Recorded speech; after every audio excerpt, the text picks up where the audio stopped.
Hello and welcome to my tutorial on how to fix the rear luggage parcel cover on the Mercedes W169. It will also work on the B Class. Many of these covers will fail to retract at some stage. Remove the cover from a vehicle and take it to a work table. These are the tools you're going to need, and you're going to need about an hour of your time. Perhaps more if you use epoxy. First, drill out the rivets on the right hand side of the cover. You'd need a 6mm drill bit to do this. Once you've done that, slide the end cover off. If, like most of them, it's broken in this point, you'll see the little spindle fall out. To get the left-hand side out, simply slip a plastic ruler underneath so that you can lift the little pegs and then slide the cover out. Now you can examine the inside covers. On the left-hand side, you'll probably find no damage because this just simply rolls in the little idler spool.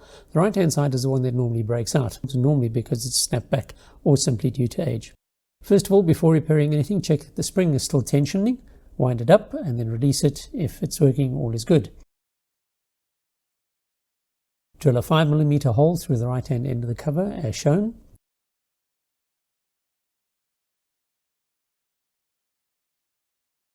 Now take your self-tapping screw, put it through there with some epoxy or super glue on the other end of that little spigot, and there are little springs on the ends of these spigots which help tension the whole roller assembly. They do fall out, but you can put them back easily.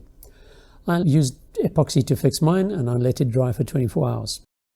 Putting it back is a bit of an art. You have to roll the one side of the cover on the right hand side at an angle so that you can slip the end cover over.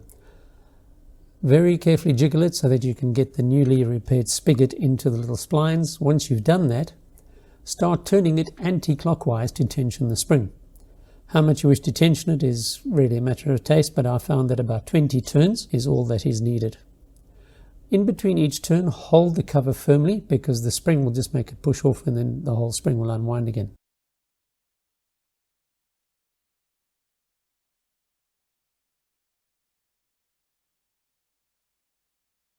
Once you've completed all the turns, this is where it will be nice to have 8 legs like an octopus. You hold the right hand side engaged.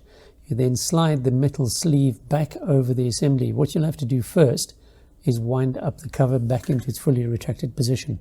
Slip it into the appropriate slot, slide the metal cover down.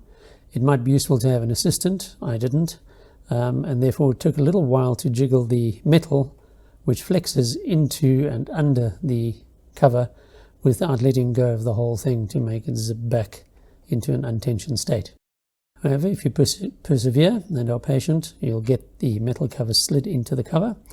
Once you do that, grab the rivets and locate them into the holes. You might have to just readjust it as I did to make sure that the rivet pops in there. Once you've got the rivet located in the hole, you can then let go of the end cover. Hopefully you won't hear anything spinning and unwinding. Now simply slide the left hand cover back.